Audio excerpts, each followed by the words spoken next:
So even Germany is involved in arresting the Jewish so-called people in Germany for speaking out against Israel fake ass invaders in the Gaza Strip by the Zionist movement, a cult. And Germany killed 6 million Jews, according to what Germany did to the Jewish people.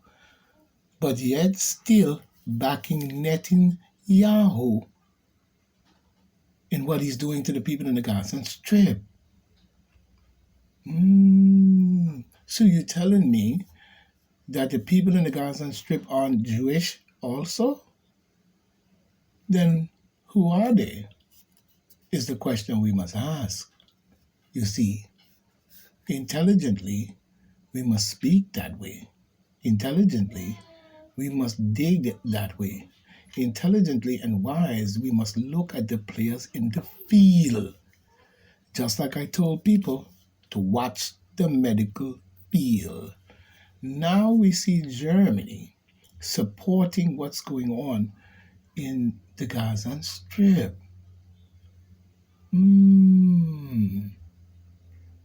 Yes, so we see who all is affiliated in this matter that we see. So, in this matter, we must now look at others, because we know others were involved in this matter. You see, they're involved in this matter. So, why is it in itself, and also why would Joe Biden, say that he's not going to send any more of certain type of weapons if Netanyahu, jackass, invades Rafah? He should not have been supporting any weapons to Netanyahu and the settlers who are criminals in itself, you know what I'm saying, which would have been neighbors. But you see the mind frame that they developed, even going back to the very war that they had, the 3-day-old war, the different people and the different factions, even going back further to the British, the French, America, and Germany, and all the rest of these people coming into Africa doing garbage. You see, many have been working to overthrow and occupy areas in Africa for many, many years. So over that time, they came up with this plan to make a home for the Zionists so they can have a home. But to me, it's not a home. It's more like a strategical position by invading that area in between what we call the West Bank and the Gaza Strip. So now we know who all is playing in the field. Germany thought that nobody was speaking about them. But why did they spend so much? Why would Israel spend? Is nuts who they are really, and using a biblical scripture book to say that you have the right to do this shit to people. When was that book actually really written or revised and rewritten in a way to put them into position so they do not get anti-Semitism, as they claim, when they did what they did in that area to the people and the settlers, as if they own that land? They are not indigenous to the land, nor are they indigenous to the heat of that land. So that's how you know they don't belong there. You know what I'm saying?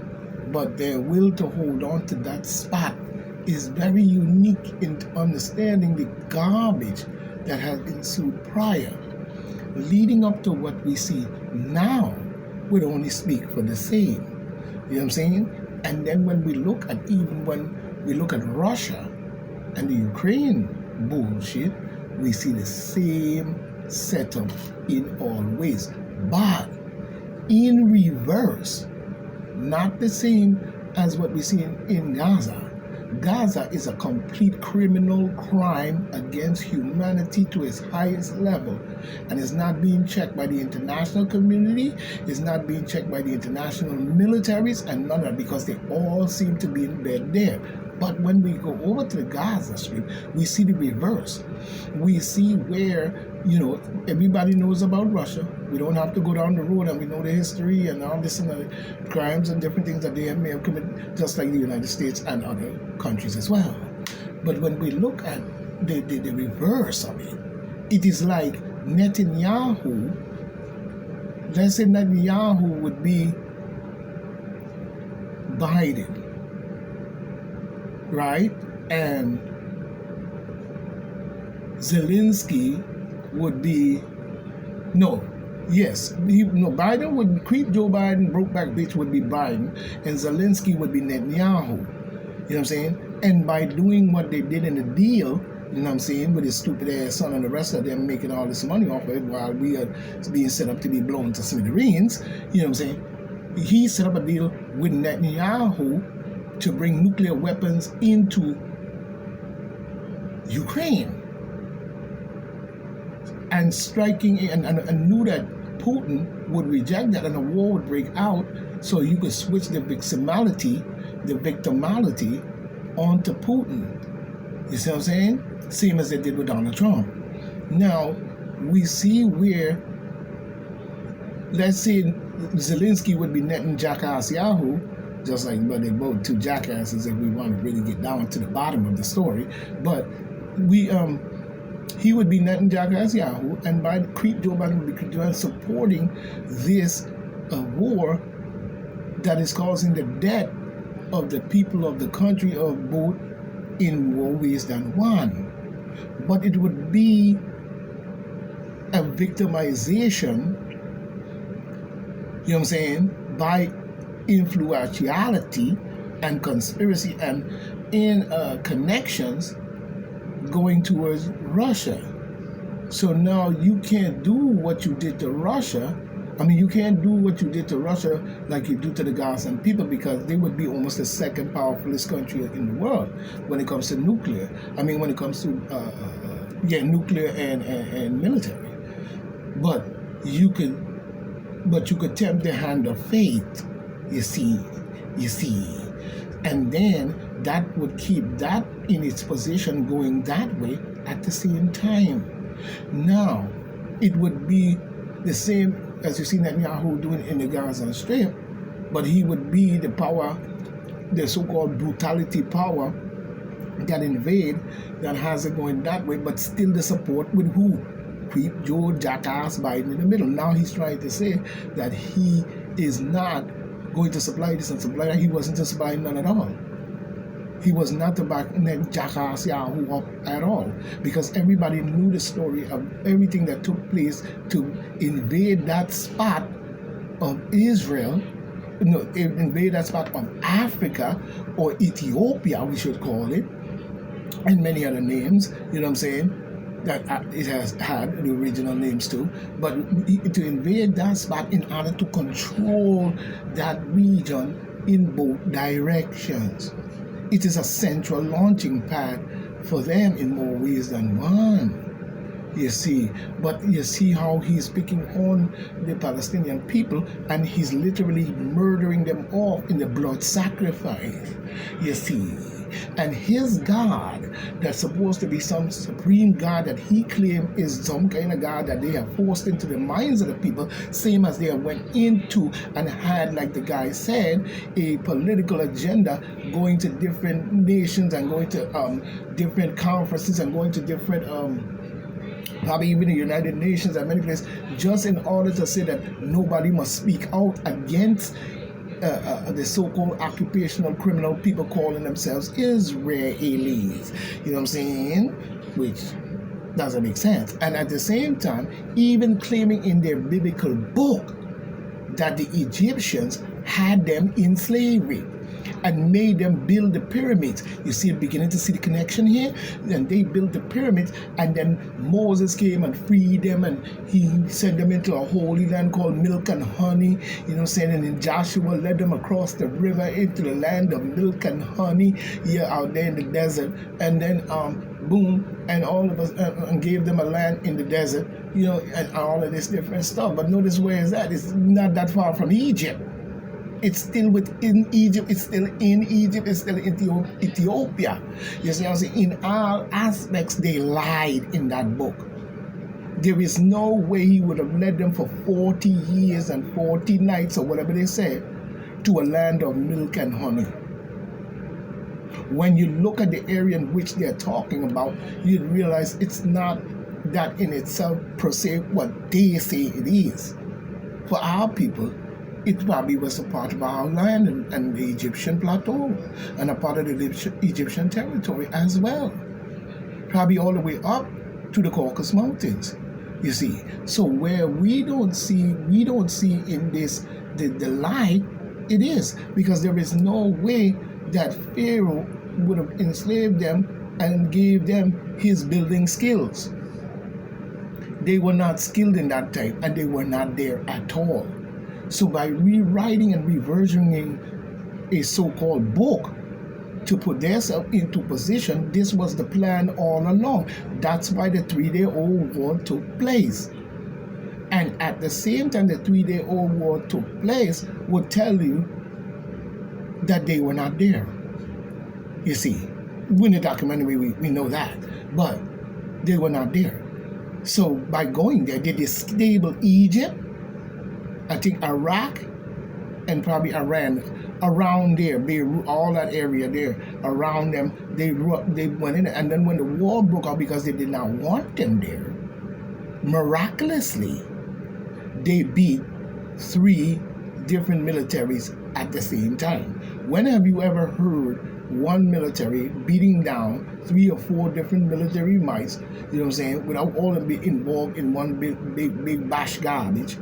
And they go in there, but they beat 3 militaries, and they were no more than a small little group of people that was put there, and begin to consistently run from Germany into the Gaza Strip from all over, claiming a holy land. So now when the war broke out, miraculously they beat Egypt, they beat Iran, and they beat Iraq, I think, or one of those 3 countries that were there. Now, how did they do that? Because they were backed up by the British, the French, probably even the Ottoman Turks. The British, the French, the Ottoman Turks, America, the crooked ass leaders, and many other, probably Germany, probably France, and all types of other countries converged to supporting their shit, as we hear in the documentary. You know what I'm saying? But I already knew that before I even heard that documentary. That's the first time I ever heard that documentary, but I already knew that because at the time I was one of those type of children that would sit and watch the news and analyze in my mind what it is that doesn't belong here. Same as you would say, 2 of these things, 3 of these things are all the same, but 1 of them don't belong here. You know what I'm saying? And that gave me the understanding, was as time grew and I watched the situation more and more, I realized what had happened. So when you look at them saying that they're God's chosen people, they're not talking about a God that is a merciful God or a God that has created anything. They're talking about Satan in more ways than one. You see? They're talking about Satan. They're not talking about a God like you and I are thinking about. Because if that was the case, right, then they would not be doing what they are doing based on their scriptural understanding. So what they wrote in to that book gave them the right to do what they're doing, such as they would say, thou shalt not kill thy neighbor. Now, when you look at that in their so-called fake ass book, you see where there another chapter will come up and say, if they do this, we have the right to slaughter their whole race. Shit like that. You see, they put in there. Same as they call in themselves God's chosen people. Who have ever proven that? Where's the proof? in a book.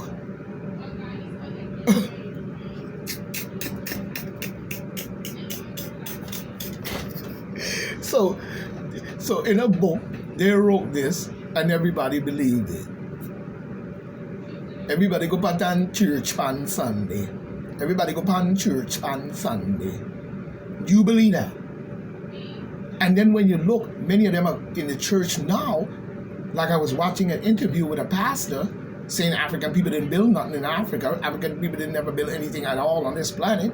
You know what I'm saying? But when you look at his pulpit, in front of his pulpit, he got a crusader shield in a black church. So who are they really working for? And why is it that you're making this holy praying on the wall and all this different fake ass shit that you're doing, and you are no more than a wandering wanderer wearing the same outfit and clothes when you was wandering them deserts? Because you know full well that sun would have burned you up. That big black hat and that black blouse you wear. Don't give me that. But you was a wandering wanderer then, and you're a wandering wanderer now. You pick up some type of holy ass Luciferian shit that you brought into this here world. You know what I'm saying? And you wove your way into everybody's world itself in more ways than one to create an aspect in their mind that you were saying what you're saying and what you are saying is true. And that's a fact. Point blank.